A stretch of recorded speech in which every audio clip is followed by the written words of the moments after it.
ನಮಸ್ಕಾರ ವೀಕ್ಷಕರೇ, ನಾನು ನಿಮ್ಮ ಬ್ರಾಹ್ಮಿಣಿ ಅಂಜಲಿ. ಬನ್ನಿ, ಜುಲೈ ತಿಂಗಳಲ್ಲಿ ಕಟಕ ರಾಶಿಯವರ ಮಾಸ ಭವಿಷ್ಯ ಹೇಗಿದೆ ನೋಡ್ತಾ ಹೋಗೋಣ.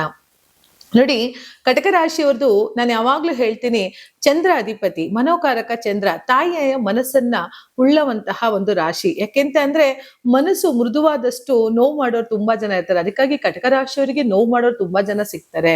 ಯಾಕೆಂದ್ರೆ ತಾಯಿಯ ಮನಸ್ಸನ್ನ ಹೊಂದಿರುವಂತವ್ರು, ಹೂವಿನಷ್ಟೇ ಮೃದುವಾದ ಮನಸ್ಸನ್ನ ಉಳ್ಳುವಂತಹ ಕಟಕ ರಾಶಿಯವರಿಗೆ ನೋವು ಕೊಡೋದಕ್ಕೆ ಅಂತಾನೆ ತುಂಬಾ ಬರ್ತಾ ಹೋಗ್ತಾರೆ. ಯಾಕೆಂದ್ರೆ ನಿಮ್ಮ ರಾಶಿಗೆ ಸಪ್ತಮಾಧಿಪತಿ ಶನಿ ಆಗಿರೋದ್ರಿಂದ ನೀವು ಮದುವೆ ಆದಂತಹ ದಿನಗಳಲ್ಲಿ ಇರ್ಬೋದು ಅಥವಾ ವ್ಯವಹಾರ ಮಾಡಿದಂತಹ ವ್ಯಕ್ತಿಗಳಿಂದ ಇರ್ಬೋದು, ಸಾಕಷ್ಟು ನೋವುಗಳನ್ನ ಕಟಕ ರಾಶಿಯವರು ನೋಡ್ತಾ ಇರ್ತೀರಿ. ಯಾಕೆಂತಂದ್ರೆ ನಿಮ್ಮ ಮನಸ್ಸೇ ಒಂದ್ ರೀತಿ ಮಗುವಿನ ತರ ಇರ್ತಾರೆ, ಚಂಚಲವಾದ ಒಂದು ಮನಸ್ಸು. ಯಾರು ಏನ್ ಹೇಳಿದ್ರು ಬೇಗ ಕೇಳ್ಬಿಡ್ತೀರಾ. ಆದ್ರೆ ಕಟಕ ರಾಶಿಯವರಿಗೆ ಇಷ್ಟು ದಿನ ಹತ್ತು ಕಣ್ಣೀರು ಬರೆಸಂತಹ ವ್ಯಕ್ತಿಗಳಿಗೆ ನೀವು ರಿಸಲ್ಟ್ ಕೊಡುವಂತಹ ಸಮಯ ಬಂದಿದೆ. ಯಾಕೆ ಅಂತಂದ್ರೆ ಗುರು ನಿಮ್ಮ ರಾಶಿಗೆ ಬಂದಿರ್ಲಿ, ಜನ್ಮ ಗುರು ನರೋದುಕ್ಕಂ ಅಂತ ಹೇಳ್ತಾರೆ, ತೊಂದ್ರೆ ಏನಿಲ್ಲ. ಅದೇ ಗುರು 7ನೇ ಭಾವವನ್ನ ನೋಡ್ತಾ ಇದ್ದಾನೆ. ಸಪ್ತಮ ಭಾವವನ್ನ ನೋಡ್ತಾ ಇರ್ಬೇಕಾದ್ರೆ ಏನಾಗ್ತಾ ಹೋಗುತ್ತೆ, ನಿಮ್ಗೆ ಇಷ್ಟು ದಿನ ಯಾರೆಲ್ಲ ಕಣ್ಣೀರ್ ತರಿಸಿರಲ್ಲ ಅವ್ರಿಗೆಲ್ಲ ಖಂಡಿತ ಕಟಕ ರಾಶಿಯವರು ಆನ್ಸರ್ ಕೊಟ್ಟೇ ಕೊಡ್ತೀರಿ. ಯಾಕೆ ಅಂತಂದ್ರೆ ನಾನ್ ಏನು ಅನ್ನೋದನ್ನ ನೀವು ತೋರ್ಸ್ಕೊಡೋದಕ್ಕೆ ಹೊರಟಿದ್ದೀರ ಅಂತ ಹೇಳ್ಬೋದು. ಯಾಕೆಂದ್ರೆ ಬುಧ ಕೂಡ ನಿಮ್ಮ ಒಂದು ವ್ಯಯಾಧಿಪತಿಯಾಗಿ ಕುಳಿತಿದ್ರು ಕೂಡ, 3ನೇವನು 12 ಆಗಿ ಕುಳಿತಿದ್ರು ಕೂಡ ಪ್ರಯತ್ನ ಪಡೋದ್ರಲ್ಲಿ ಮಾತ್ರ ನೀವು ತಪ್ಸಲ್ಲ. ಯಾಕೆಂದ್ರೆ ಎಲ್ಲೋ ಒಂದು ಕಡೆ ನಾವು ನಿರಂತರವಾಗಿ ಪ್ರಯತ್ನ ಪಡ್ತೀರಿ, ಒಂದಲ್ಲ ಒಂದು ದಿನ ನಮ್ಗೆ ಆ ದೇವರು ರಿಸಲ್ಟ್ ಕೊಟ್ಟೇ ಕೊಡ್ತಾನೆ ವೀಕ್ಷಕರೇ.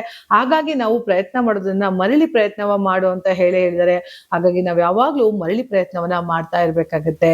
ನೋಡಿ, ಇಲ್ಲಿ ಇನ್ನೊಂದೇನು ಅಂತ ಅಂದ್ರೆ, ನಿಮ್ಗೆ ಯಾಕೆ ಇಷ್ಟೊಂದು ಶುಭ ಸಮಾಚಾರ ಇನ್ನೊಂದು ಬರುತ್ತೆ ಅಂದ್ರೆ, ಕುಜ ಸ್ವಕ್ಷೇತ್ರದಲ್ಲೇ ಇದ್ದಾನೆ.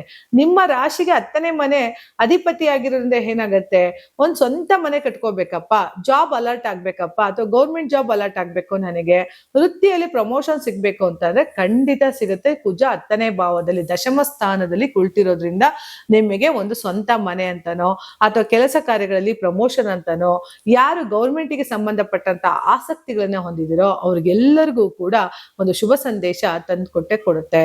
ಯಾಕೆಂದ್ರೆ ಮನಸೋ ಇಚ್ಛವಾಗಿ ಮನಸ್ಸು ಯಾರಿಗೂ ನೋವು ಮಾಡದೇ ಇರುವಂತಹ ರಾಶಿ ನೀವು. ಯಾಕೆಂದ್ರೆ ಚಂದ್ರ ಅಧಿಪತಿ ಕಟಕ ರಾಶಿಯವರಿಗೆ ಬಹಳಷ್ಟು ತಾಯಿಯ ಮನಸ್ಸನ್ನ ಹೊಂದಿರುವಂತವ್ರು ನಾವೇನಂತೀವೋ, ಬಹಳಷ್ಟು ಹೃದಯ ನಿಮ್ದು. ನಿಮ್ಮನ್ನು ಕಣ್ಮುಚ್ಚಿ ನಂಬೋದು ಕಟಕ ರಾಶಿಯವನ್ನ. ಯಾಕೆ ಅಂತ ಅಂದ್ರೆ ಯಾವುದೇ ಕಾರಣಕ್ಕೂ ತಾಯಿ ಮಕ್ಕಳಿಗೆ ಮೋಸ ಮಾಡಲ್ಲ ಅಲ್ವಾ. ಅದ್ರ ಜೊತೆಗೆ ಯಾರಿಗೂ ಕೂಡ ಮೋಸ ಮಾಡದಿರುವಂತಹ ರಾಶಿ ಕಟಕ ರಾಶಿಯವರಿಗೆ ತುಂಬಾ ಮೋಸ ಯಾಕಾಗತ್ತೆ ಅಂತ ಅಂದ್ರೆ, ನೀವು ಯಾರಿಗೂ ಮೋಸ ಮಾಡದ್ರಿಂದ ನಿಮಗೆ ಮೋಸ ಮಾಡೋದಕ್ಕೆ ಅಂತಾನೆ ಅವ್ರು ಬರ್ತಾ ಇರ್ತಾರೆ. ಆಗ ಲೈಫಲ್ಲಿ ತುಂಬಾ ನೀವೆಷ್ಟು ಕಣ್ಣೀರ್ ಹಾಕಿದಿರೋ, ಎಷ್ಟು ಹತ್ತಿದಿರೋ, ನಿಮ್ಮ ಲೈಫ್ ಸಾಕಷ್ಟು ಬೇಡ ಅನ್ಸಿದೆ, ಎಲ್ಲೋ ಒಂದು ಮಟ್ಟಿಗೆ ಜೀವನ ಸಾಕು ಸಾಕು ಅನ್ನೋಷ್ಟು ಆಗಿದ್ರೂ ಕೂಡ ನಿಮ್ಮ ಲೈಫಲ್ಲಿ ತುಂಬಾ ಚೇಂಜಸ್ ನ ನೋಡ್ತೀರಿ. ಯಾಕೆ ಅಂತ ಅಂದ್ರೆ, ನಿಮ್ ಕಣ್ಣೀರ್ ಹಾಕ್ಸೋರ್ಗೆ ಯಾರಿಗೂ ಒಳ್ಳೇದಾಗಲ್ಲ. ತಾಯಿ ಮನಸ್ಸನ್ನ ನೋವು ಮಾಡಿದ್ರೆ ಎಷ್ಟು ಶಾಪಕ್ಕೆ ಒಳಗಾಗ್ತೀವೋ, ಅದೇ ತರ ಕಟಕ ರಾಶಿಯವರಿಗೆ ಮನಸ್ಸು ನೋವು ಮಾಡಿದ್ರೆ ಖಂಡಿತ ಶಾಪಕ್ಕೆ ಒಳಗಾಗ್ತೀರಾ. ಎಲ್ಲೋ ಒಂದು ಕಡೆ ಕಟಕ ರಾಶಿಯವರ ಗಂಡ ಹೆಂಡತಿ ಯಾರು ಆಗಿದ್ರೆ ಹೆಂಡತಿ ಮನಸ್ಸನ್ನ ಅರ್ತ್ಕೊಳ್ಳಿ, ಅಥವಾ ಹೆಂಡತಿ ಏನಾರಾಗಿದ್ರೆ ಗಂಡನ ಮನಸ್ಸನ್ನ ಅರ್ತ್ಕೊಳ್ತಾ ಹೋಗಿ. ಯಾಕೆಂದ್ರೆ ಲೈಫಲ್ಲಿ ಅವರು ಯಾರಿಗೂ ಮೋಸ ಮಾಡುವಂತಹ ವ್ಯಕ್ತಿ ಅಲ್ಲ. ಕಟಕ ರಾಶಿಯವರು ಸಾಧಾರಣವಾಗಿ ಎಲ್ಲದ್ರಲ್ಲೂ ಕೂಡ ಬಿಟ್ಕೊಡುವಂತಹ ಮನಸ್ಥಿತಿ ಉಳ್ಳವರು. ಯಾಕೆಂದ್ರೆ ನನಗ್ ಬೇಕು ಅನ್ನೋ ಸ್ವಾರ್ಥವಾಗಿ ಬದುಕುವಂತಹ ಒಂದು ಸಮಾಜದಲ್ಲಿ ಬಿಟ್ಕೊಡುವಂತಹ ಒಂದು ಮನಸ್ಸಿದೆ ಅಂತ ಅಂದ್ರೆ ಅದು ದೊಡ್ಡ ಮನಸ್ಸಲ್ವಾ. ನಾವು ಅದಕ್ಕೆ ಅಭಿನಂದನೆಯನ್ನ ಸಲ್ಲಿಸಲೇಬೇಕಾಗತ್ತೆ. ಜನ್ಮಗುರು ನಿಮ್ಮ ರಾಶಿಯ ಮೇಲೆ ಇದ್ರು ತಲೆ ಕೆಡಿಸ್ಕೋಬೇಡಿ. ಅದೇ ದೃಷ್ಟಿ ನಿಮಗೆ ಲೈಫ್ ಲಾಂಗ್ ಗುರು ಶನಿಯ ಮೇಲೆ ಕೊಡ್ತಾ ಇರೋದ್ರಿಂದ ಈ 1 ವರ್ಷ ಸತತ ಕಾಲಗಳ ಕಾಲ ನೀವು ಅಂದ್ಕೊಂಡಂತಹ ಕೆಲಸ ಕಾರ್ಯಗಳಲ್ಲಿ ಯಶಸ್ಸನ್ನ ಸಾಧಿಸ್ತಾ ಹೋಗ್ತೀರಿ ಕಟಕ ರಾಶಿಯವರು.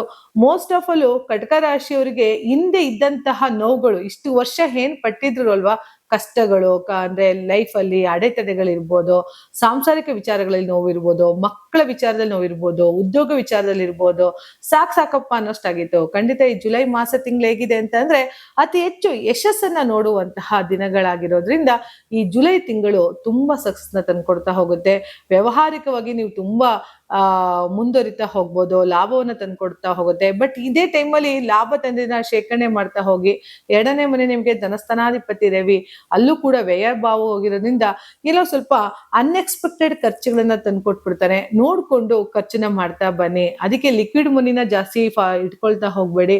ಯಾವ್ದಾರ ಒಂದು ಶೇರ್ ಸಿಗೋ ಅಥವಾ ಮಾರ್ಕೆಟ್ಗೆ, ಇವಾಗ ತುಂಬಾ ಪ್ಲಾನ್ಗಳು ಬಂದಿದೆ ಶೇರ್ ಮಾರ್ಕೆಟ್ಗಳಲ್ಲಿ ಅಥವಾ ಲೈಫ್ ಇನ್ಶೂರೆನ್ಸ್ಗಳಲ್ಲಿ, ನೋಡ್ಕೊಂಡು ಅದಕ್ಕೆ ಯಾವ್ದಕ್ಕೆ ಇನ್ವೆಸ್ಟ್ಮೆಂಟ್ ಮಾಡಿದ್ರೆ ಶಾರ್ಟ್ ಧರ್ಮಗಳಲ್ಲಿ ದುಡ್ಡನ್ನ ಮಾಡ್ಬೋದು ಅನ್ನೋದನ್ನ ನೋಡ್ತಾ ಮಾಡ್ತಾ ಹೋದ್ರೆ ಈ ಒಂದು ಕಟಕ ರಾಶಿಯವರಿಗೆ ಸಾಕಷ್ಟು ಲಾಭಗಳನ್ನ ನೋಡ್ತಾ ಹೋಗ್ತೀರಿ. ಯಾಕೆ ಅಂತ ಅಂದ್ರೆ ಸಪ್ತಮಕ್ಕೆ ವ್ಯವಹಾರಕ್ಕೆ ಬಂದಾಗ ಬಂದಂತ ಹಣವನ್ನ ಎಲ್ಲರೂ ಶೇಖರಣೆ ಮಾಡ್ಬೇಕಲ್ಲ, ಹಂಗಾಗಿ ಯಾವ್ದಾರ ಪ್ಲಾನ್ಗಳಿಗೆ, ಇನ್ಶೂರೆನ್ಸ್ ಪ್ಲಾನ್ಗಳಿಗೆ ಈ ಒಂದು ಇನ್ವೆಸ್ಟ್ ಮಾಡ್ತಾ ಹೋಗಿ ಸಾಕಷ್ಟು ಅಧಿಕ ಮೊತ್ತದ ಲಾಭವನ್ನ ಕಟಕ ರಾಶಿಯವರು ನೋಡ್ತಾ ಹೋಗ್ತೀರಿ. ಒಳ್ಳೇದಾಗ್ಲಿ ಜುಲೈ ತಿಂಗಳ ಮಾಸ ಭವಿಷ್ಯ ಅಂತ ಹೇಳ್ತಾ ನನ್ನ ಮಾತನ್ನ ಮುಗಿಸ್ತಾ ಇದ್ದೀನಿ. ಧನ್ಯವಾದಗಳು.